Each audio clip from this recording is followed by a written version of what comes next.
मौत नहीं आएगी। खुदारा यतीमों को कमजोर ना समझा करो, लावारिसों को कमजोर ना समझा करो। मौलाए कायनात मुश्किल कुशा फरमाते हैं, ताकतवर से डरना या ना डरना, लेकिन कमजोर से हमेशा डरते रहना। किसी ने कहा था अमीरुल मोमिनीन, यह बात समझ में आती है कि ताकतवर से डरा जाए, लेकिन यह समझ में ही नहीं आता कमजोर से क्यों डरा जाए। तो अमीरुल मोमिनीन हैदर कर्रार ने कहा था कि ताकतवर पे सितम करोगे, ज्यादती करोगे, वो तुमसे बदला लेने की ताकत रखता है, वो अपनी ताकत के मुताबिक बदला लेगा। लेकिन अगर गरीब को सताओगे ना तो वो तुम्हारे मुकाबले में नहीं आ सकता, बल्कि जब उसको तकलीफ होगी वो यूं निगाह उठा के आसमान की तरफ देखेगा। का सुन, जब गरीब सताया जाता है तो फिर वो रब को आवाज देता है, और रब जिसका बदला लेता है फिर उसे कोई माई का लाल बचा नहीं सकता है। बेशक। वाह। इसलिए फरमाया था अमीर से डरना या ना डरना, लेकिन गरीब से हमेशा डरते रहना। और आज सबसे ज्यादा सितम कमजोर पे होता है।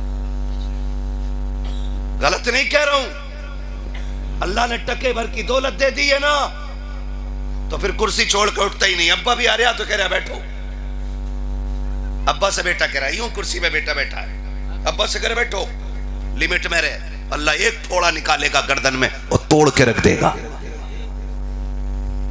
ये निजाम इस्लाम का है। मेरे हुजूर ने फरमाया, मल्लम यरहम सगीरना वलम युअक्किर कबीरना फलैसा मिन्ना, जो हमारे छोटों पे शफकत न करे और हमारे बड़ों का अदब न करे वो हमारा नहीं है। अब अंदाजा लगाइए, अगर आप पैसे के गुरूर में बड़ों का एहतराम नहीं करते तो आप कहां पर हैं।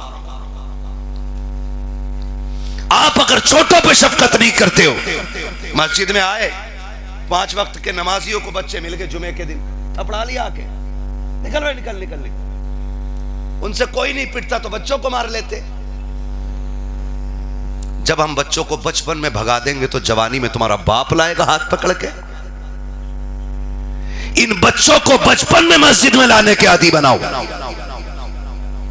कोशिश करो कि ये बचपन में 5 वक्त के नमाजी बन जाएं, ताकि फिर जवानों से मस्जिदों की सफ़ें आबाद होती नजर आए। जब आदत पढ़ने की उम्र थी तो कूट लिया, निकल भाग, शोर कर रहा है। बच्चे हैं, इन्हें अदब सिखाया जाए प्यार से। ये मस्जिद का एहतराम है, ये सफ़ का एहतराम है, ये पाकी का तरीका है। ये बता के इन्हें मस्जिदों में रखा जाना था, ना कि मार के निकालना था। लाएंगे इंशाल्लाह मस्जिदों में, बोलो लाएंगे मस्जिदों में इंशाल्लाह। इंशाल्लाह अपने बच्चों को मस्जिदों में लेकर के आओ। तो मैं अर्ज कर रहा था कि ये लालच बुरी शय है। अगर आपने मुकदमा कर भी दिया, क्या मिल जाएगा? हमारी नफरतों की हद हो गई। इस्लाम इस रवैये की इजाजत देता है और हुक्म देता है कि अगर तुम गोश्त लाओ और तुम्हारे पड़ोस में गरीब रहता है तो इस्लाम यह कहता है कि या तो इतना बना लो कि पड़ोसी के दरवाजे तक पहुंच जाए, और अगर इतना नहीं बना सकते हो तो फिर रात के उस वक्त में बनाओ कि जब पड़ोसी के बच्चे सो चुके हों। अल्लाह अकबर। ताकि तेरे खाने की खुशबू से पड़ोसी के बच्चों को अपनी गुर्बत का एहसास न हो सके। लेकिन हमारे रवैये तो देखो साहिब, हम तो घर में बोटी खा के मुंह में तीली डाल के निकलते हैं और कहते हैं आज पायों में मजा आ गया है, आज नहारी में मजा आ गया है, आज बोटी बड़ी शानदार बनी हुई थी। तुम्हें खुदा का वास्ता दे के कहता हूं, इस्लाम इस रवैये की इजाजत नहीं देता है। इस्लाम तो यह भी इजाजत नहीं देता कि तूने रात के सन्नाटे में अगर खाना घर के अंदर खाया है तो हड्डी दरवाजे पे ना डाल। हो सकता है तेरे पड़ोस में कोई ऐसा गरीब रहता हो कि जिसकी ताकत गोश्त खरीदने की ना हो, इसलिए हड्डियों को गरीबों के सामने ना फेंका करो। अब सोच तो सकी, जो इस्लाम हड्डी को गरीब के आगे डालने की इजाजत नहीं देता, वो इस्लाम किसी गरीब की गर्दन तोड़ने की इजाजत कैसे देगा? किसी गरीब को दबाने की इजाजत कैसे देगा? किसी गरीब को कुचलने की इजाजत कैसे देगा? किसी गरीब को सताने की इजाजत कैसे देगा? देगा। सुनो, अगर जन्नत में जाना चाहते हो उसूल ये अपना लो जो तुम्हारे आगे रखा है। अगर तुमसे ज्यादा जरूरतमंद तुम्हारे सामने आ जाए तो अपने आगे का उठा के उसके हवाले कर दो, इसलिए कि भूख पर खुद खाने में वो मजा नहीं आता है जो अपने आगे का किसी गरीब को खिलाने में मजा आता है। वाह वाह वाह, नारे तकबीर, नारे रिसालत, फैजाने वास्ती कॉन्फ्रेंस, पैगाम इस्लाम। सुभान अल्लाह, सुभान अल्लाह। ये बिलग्राम शरीफ का पैगाम है। वाह वाह वाह, सुभान अल्लाह। हाँ, वहां के अमल से भी ये साबित है और वहां की गुफ्तार से भी ये साबित है, बेशक यही साबित है। और जाके देखो, खुदा की कसम, वहां दिल तोड़े नहीं, दिल जोड़े जाते हैं। बेशक। हम अपने पीर खाने से अगर मोहब्बत करते हैं तो कोशिश ये करें कि खाली रुमाल उनका ना हो, किरदार भी उनका होना चाहिए। बेशक, है ना, किरदार भी उनका होना चाहिए, तरीका भी उनका होना चाहिए, प्यार भी उनका होना चाहिए, मोहब्बतें भी उनकी होनी चाहिए। करेंगे इंशाल्लाह, ऐसा इंशाल्लाह करेंगे या लड़ाई करेंगे? बहुत कम बोले इस बात पे। कितने हुसैनी जरा हाथ उठा के बता दें। इंशाल्लाह, सुभान अल्लाह, सुभान अल्लाह। जरा कह दें आप हुसैन। सलामत रहे, हाथ नीचे रख ले। मैं बस ये देखना चाहता था कि हुसैनी कितने, सारे ही हुसैनी है, उनकी उल्फत का ताज रखते हैं, बेशक, हर मरज का इलाज रखते हैं। खौफ क्या हो हमें यजीदों का, हम हुसैनी मिजाज रखते हैं। अच्छा, कोई बंदा यहां ऐसा बैठा जिसकी किसी से नाराजी ना हो? हाथ उठा दे जरा। जिसकी किसी से नाराजी ना हो, सिर्फ वही हाथ उठाएं। 1 2 3। किसी से नाराजी नहीं है, झूठ ना बोलना। मरफूल कलम तो नहीं है?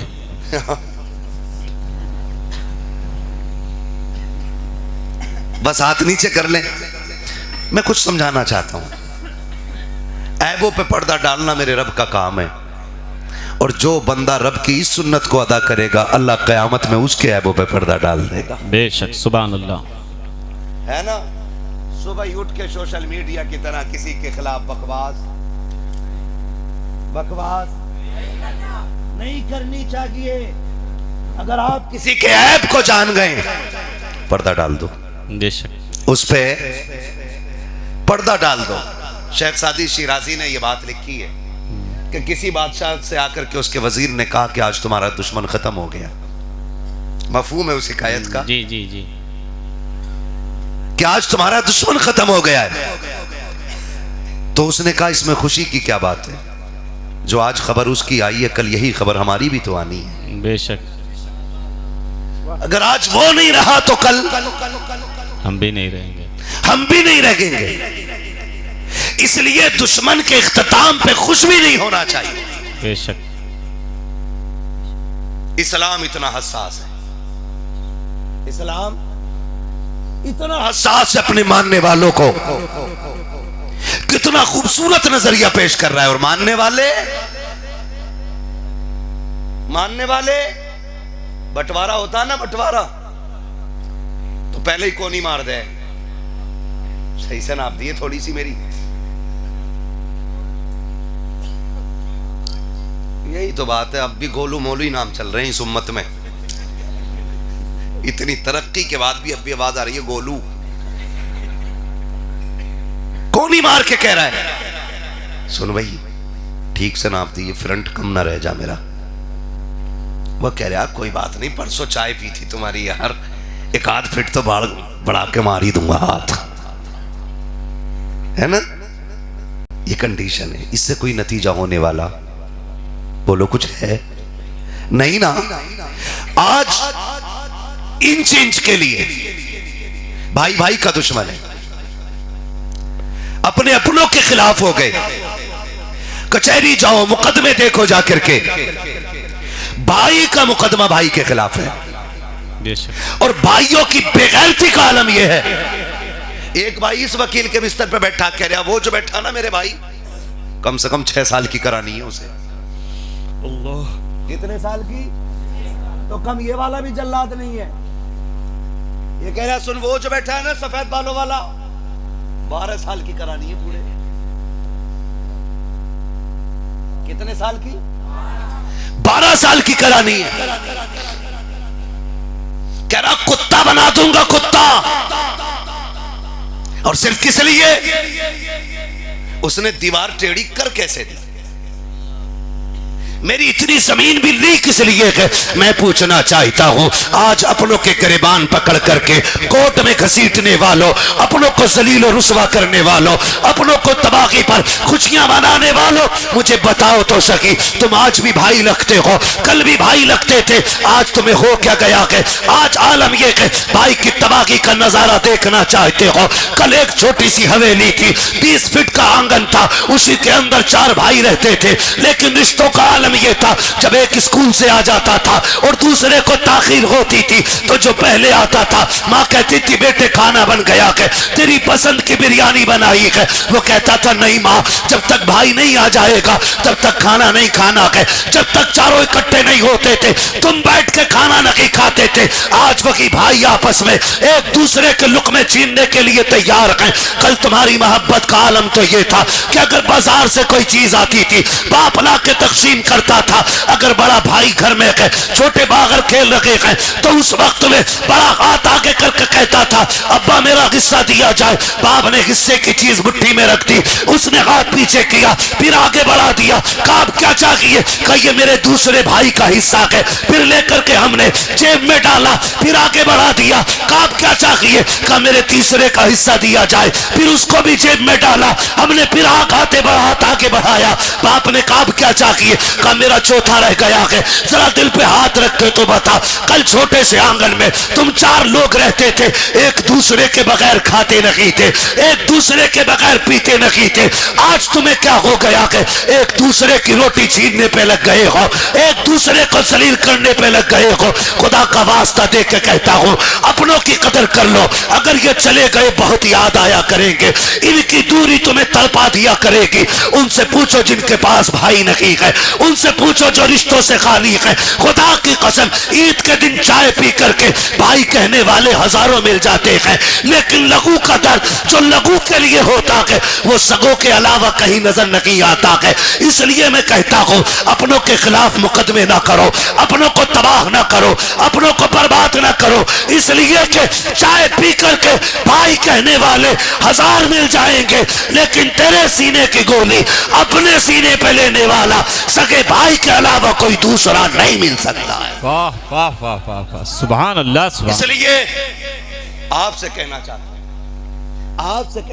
हूं, और आपसे कहना चाहता हूं, तको की जायदाद के लिए अपनों को तकलीफ न देना। बेशक अपनों को तकलीफ न देना। उनसे पूछो जिन्होंने सगे भाई का जनाजा कंधे पे उठाया हो। अल्लाह अकबर। उनसे पूछो जिन्होंने अपनों को मनो मिट्टी के नीचे दफन कर दिया हो।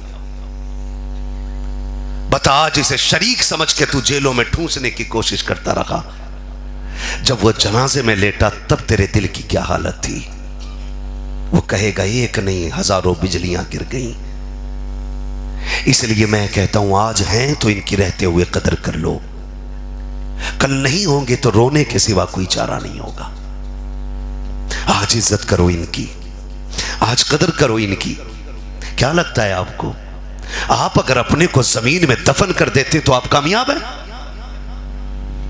आपने अगर अपने भाई को, या मैंने अगर अपने भाई को 5 साल की जेल करा दी तो मैं बहुत बड़ा कामयाब हूं।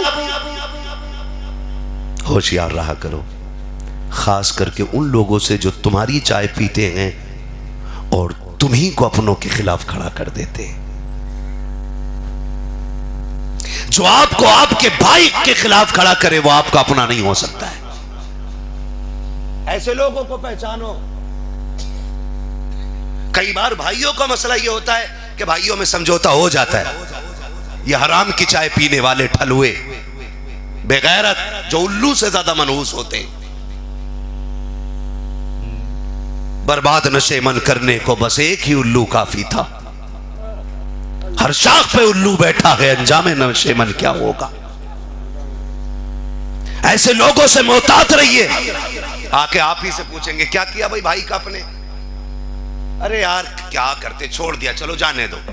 कह रहा टेंशन ना लो, कोतवाल का नंबर मेरे पास है, कहो तो मैं नंबर दूं, एक बार में टंग जाएगा। अरे बड़ा हमदर्द है भाई। कह रहा करो फोन, मैं दूं नंबर। कहो इसके तकिए के नीचे चाकू रखा है, और वो सीधी तलवार लिख देंगे जाकर के। आदमी सोचता है ये मेरा सबसे बड़ा हमदर्द है, कि जबकि वो तुम्हारा सबसे बड़ा दुश्मन है। ऐसे लोगों को हम हमदर्द समझते हैं, जबकि वो हमारे सबसे बड़े दुश्मन होते हैं, सबसे बड़े दुश्मन। दोस्त वो नहीं होता जो लड़ा देता है, दोस्त वो होता है जो लड़े हुओं को मिला देता है। वाह वाह वाह वाह। ऐसे लोगों को बिठाया करो जो झगड़ा मिटाने की बात करते हो, झगड़ा कराने की बात ना करते हो। सुन रहे हैं हमारी नफरतें कहां पहुंच गई। चलूं आगे थोड़ा सा बता दूं। अल्लाह करे आज के बाद एक दूसरे को माफ करने का हौसला पैदा हो जाए। बेशक। कह दो आमीन। आमीन। जोर से कह दो आमीन। अल्लाह हमें एक दूसरे को माफ करने का हौसला अता फरमाए। ईद आती है ना, ईद या अलविदा जुमा। अलविदा जुमा आया ना तो सगा भाई कहता अपने बेटे से, सुन देख क्या तेरा चचा कौन सी मस्जिद में गया। नफरतें देखे हमारी। कहा क्यों?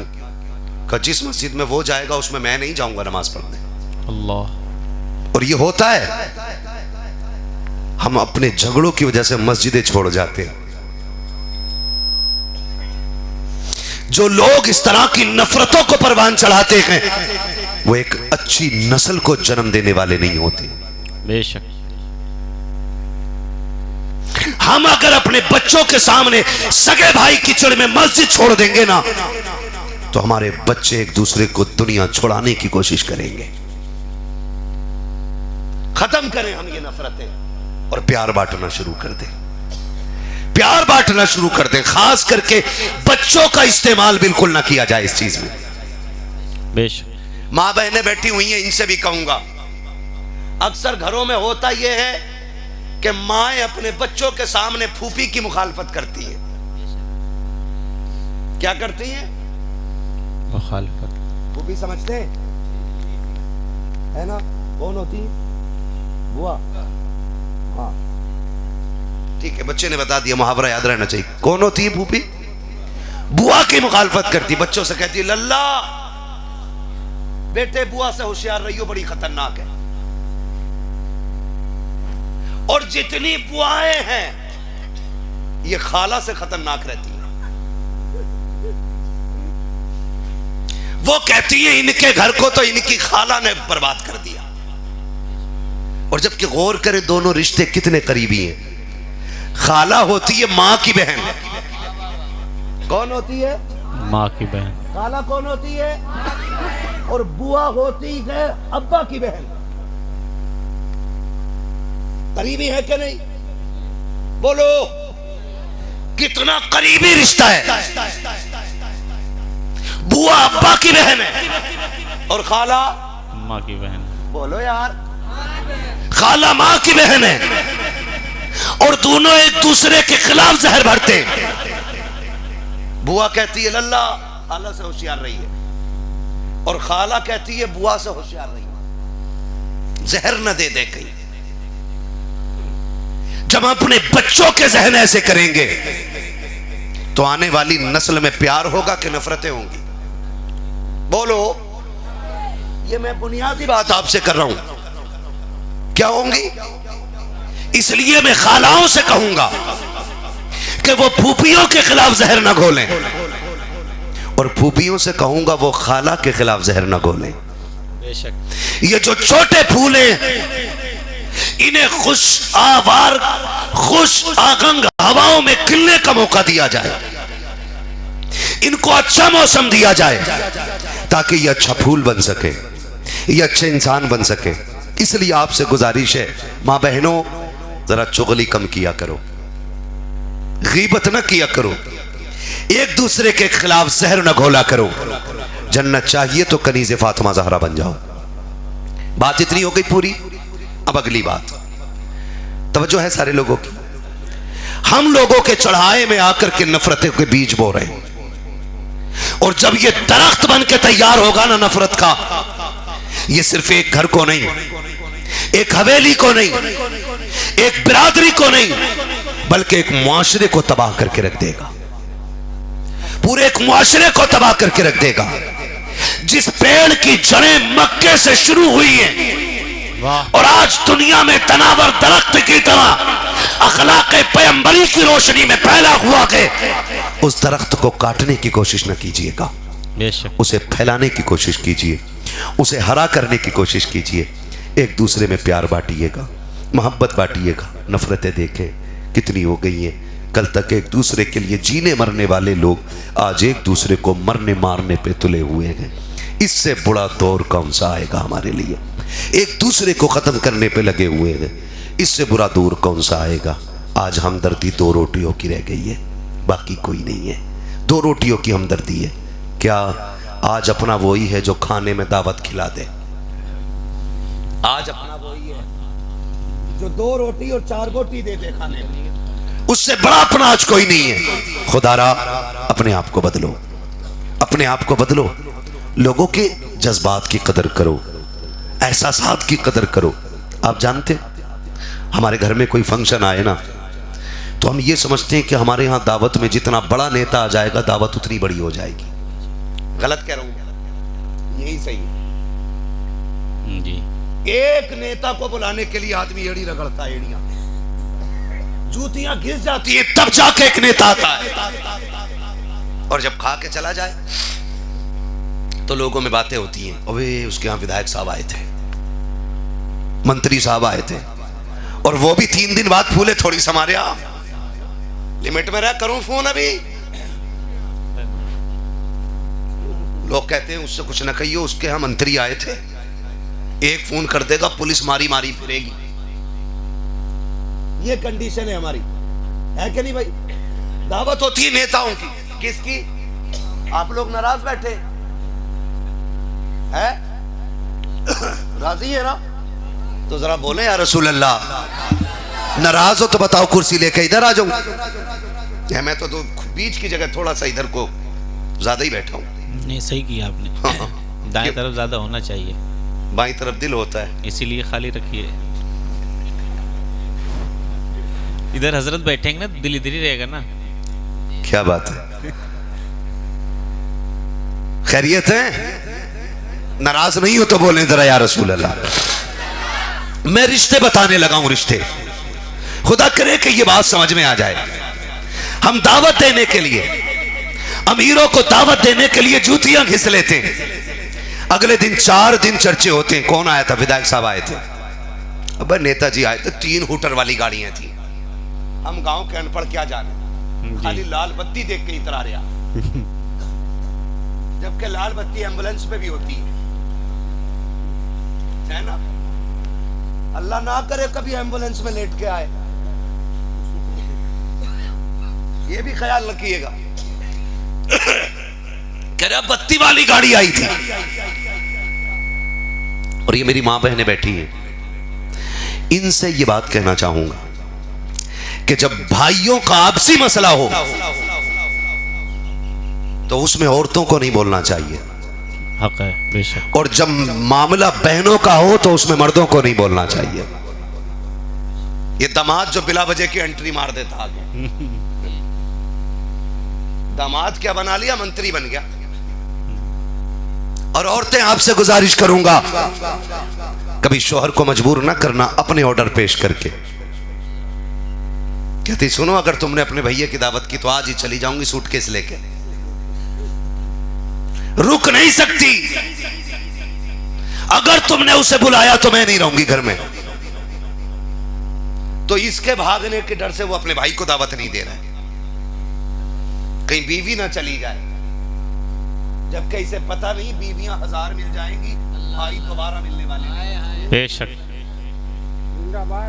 समझ रहे मेरी बात? वाह, अल्लाह करे ये समझ में आ जाए। छक्के चौके मारने मुझे भी आते, लेकिन मैं ये चाहता हूं आज की महफिल के बाद अगर कोई पूछे ना कि जो फैजान वास्ती कॉन्फ्रेंस थी उसमें क्या मिला, तो इतना कह देना, उस महफिल में हमें प्यार बांटने का सलीका सिखाया गया था। वाह वाह वाह वाह, सुभान अल्लाह सुभान अल्लाह। बस इतना चाहता हूं मैं। नफरतें बढ़ गई हैं। भाइयों से गुजारिश करना चाहता हूं, आप अपने दस्तरखान के वसअत के लिए, अपनी नाक के लिए आपने विधायक, नेता, मंत्री सबको दावत देने के लिए एड़ियां रगड़ के दावत दी। वीआईपी टेबल लगा करके वीआईपी लोगों के लिए खाने का इंतजाम किया। वो खा करके चले गए। लोगों ने बातें बड़ी की है कि फला आया था, खा करके गया है, नेता आया था, वो भी खा करके चला गया है, और तू भी सीना चौड़ा करके टहल रहा है। लेकिन तुझे ख्याल क्यों नहीं आया कि आज जब तेरे दस्तरखान पे लोगों की आमदोरफ्त का सिलसिला था, तेरे सगे भाई का आज दरवाजा बंद था, आज तेरे सगे भाई के दरवाजे पे ताला क्यों पड़ा हुआ है? क्या तूने कभी गौर किया है? तुझे ख्याल कैसे आ सकता है? क्योंकि ये दिन उसी वक्त आता है जब दिलों पे गुमराही के ताले लग जाते हैं, जब दिलों पे जंग आ जाता है, सब अपनों के दरवाजों पे ताले लगा करते हैं। तूने नेता को दावत दे के खुशियां तो मना ली है, लेकिन काश तुझे ख्याल आया होता, काश तुझे इतना पता होता कि जब तेरे घर में शादी की तारीख करीब आई थी, तेरे भतीजी भतीजियों ने आकर के तेरे भाई से कहा था, अब्बा जी चचा ने दावत नहीं दी है, अगर वो कल बुलाने नहीं आए तो हम जाए के ना जाए।